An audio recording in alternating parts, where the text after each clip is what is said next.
శ్వాసకోశ వ్యాధులు.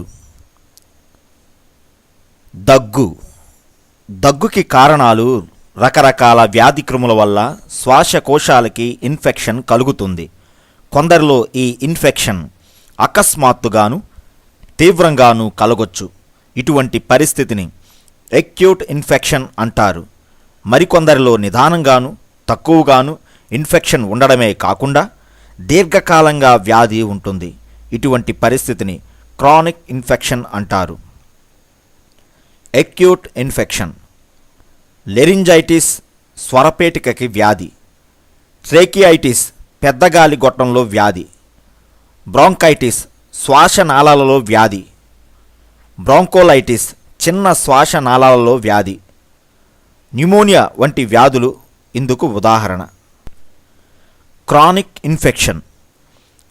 Pulmonary tuberculosis క్షయ వ్యాధి, క్రానిక్ బ్రాంకైటిస్, క్రానిక్ లెరింజైటిస్, బ్రాంకిఎక్టైటిస్, లంగ్ యాప్సిస్ ఇందుకు ఉదాహరణలు. ఇన్ఫెక్షన్ లేకుండా దగ్గు.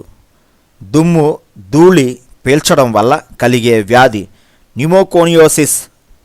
రసాయనికాల ఘాటు పొగ త్రాగడం వల్ల ఇన్ఫెక్షన్ లేకుండా దగ్గు వస్తుంది. గొంతుకులో కానీ గాలి గొట్టాలలో కానీ బయట పదార్థం అడ్డుపడడం ఫారిన్ బాడీ. కొన్ని వ్యాధులలో ఊపిరితిత్తులు గాలిగొట్టాలు నొక్కుకుపోవడం వల్ల కూడా ఇన్ఫెక్షన్ లేకుండా దగ్గు వస్తుంది. Reflex action. Vegas nerve irritation వల్ల దగ్గు. చెవిలో పుల్ల పెట్టి తిప్పితే దగ్గు వస్తుంది. చెవిలో గులివి చీము ఉన్న దగ్గు వస్తుంది. డయాఫ్రామ్ క్రింద ఇన్ఫెక్షన్ ఉన్న దగ్గు వస్తుంది. చల్లగాలి తగలడం వల్ల దగ్గు వస్తుంది. ముఖ్యంగా ఉబ్బసం ఉన్న వాళ్ళలో చల్లగాలికి దగ్గు రావడం ఎక్కువ. దీర్ఘ వ్యాధుల్లో దగ్గు. కొందరికి కొన్ని వ్యాధుల వల్ల చాలా కాలం పాటు దగ్గు వస్తుంది. ఆ వ్యాధి తగ్గిపోయినా దగ్గు కంటిన్యూ అవుతుంది.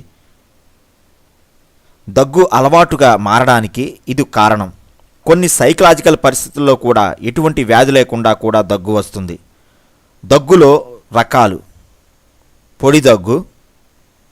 క్షయ మొదటి దశలో, లంగ్ క్యాన్సర్లో, ధూమపానం చేసేవారిలో, ఇస్నోఫీలియా ఉన్నవారిలో, క్రానిక్గా ఉబ్బసం ఉన్నవారిలో పొడి దగ్గు ఉంటుంది. మానసిక వ్యాధులు ఉన్న కొందరిలో పొడి దగ్గు వస్తుంది. తెమడతో కూడిన దగ్గు. కొందరికి దగ్గుతో పాటు తెమడ మ్యూకస్ కళ్ళె పడతాయి. వారికి శ్వాసకోశాల వ్యాధి ఉండటం కారణం. అకస్మాత్తుగా తీవ్రమైన దగ్గు. కొందరికి ఆగి అకస్మాత్తుగా తీవ్ర రూపంలో దగ్గు వస్తుంది. కోరింత దగ్గు, ఉబ్బసం, హార్ట్ ఫెయిల్యూర్లో ఇటువంటి పరిస్థితి ఉంటుంది. పిల్లి కూతతో కూడిన దగ్గులు. ఉబ్బసం, ఈస్నోఫీలియా, క్రానిక్ బ్రాంకైటిస్లో ఇటువంటి జబ్బు ఉంటుంది. పెద్దగా దగ్గు. దీనినే బార్కింగ్ కాఫ్ అంటారు. ఇటువంటి దగ్గు సాధారణంగా హిస్టీరియా అనే మానసిక వ్యాధికి సంబంధించినదే అవుతుంది. రాత్రిపూట దగ్గు. ఉబ్బసం, ఊపిరితిత్తులలో నీరు, క్రానిక్ సైనసైటిస్ ఉన్న వాళ్లలో రాత్రిపూట దగ్గు ఉంటుంది. దగ్గలేక దగ్గు. కొందరికి ప్లోరసీ ఉంటుంది. దగ్గితే ఛాతిలో నొప్పి వస్తుంది. కానీ ఆ వ్యాధి వల్ల దగ్గు రావడం, దగ్గితే నొప్పి అనిపించడంతో పూర్తిగా దగ్గలేకపోవడం జరుగుతుంది. ఆహారం తీసుకుంటే దగ్గు. హయాటల్ హెర్నియా, ట్రేకియో యూసోఫేగల్ ఫిస్టులా ఉన్నవారిలో ఆహారం తీసుకుంటే దగ్గు వస్తుంది. దగ్గు దుష్పరిణామాలు.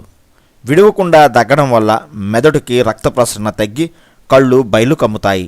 కొందరిలో ప్రక్కటెముకలు బలహీనంగా ఉండి గట్టిగా దగ్గినప్పుడు విరుగుతాయి. కొందరిలో అతిగా దగ్గటం వల్ల ఊపిరితిత్తులకి కన్నం ఏర్పడి న్యూమోథోరాక్స్ ఏర్పడుతుంది. దగ్గుకి చికిత్స. దగ్గు రావడానికి మూల కారణాన్ని తెలుసుకొని చికిత్స చేయాలి. ఉపశాంతిగా దగ్గు మందులు, కాఫ్ సిరప్స్ పనిచేస్తాయి. పొడి దగ్గు అయినప్పుడు లింక్టస్ కోడిన్ సిరప్ ప్రతి 6 గంటలకి ఒకసారి తీసుకోవాలి. దగ్గుతో పాటు తెమడ, కళ్ళె ఉన్నప్పుడు బ్రోమ్హెక్సిన్ ఇతర మ్యూకోలైటిక్స్ కలిగిన దగ్గు మందులు వాడాలి.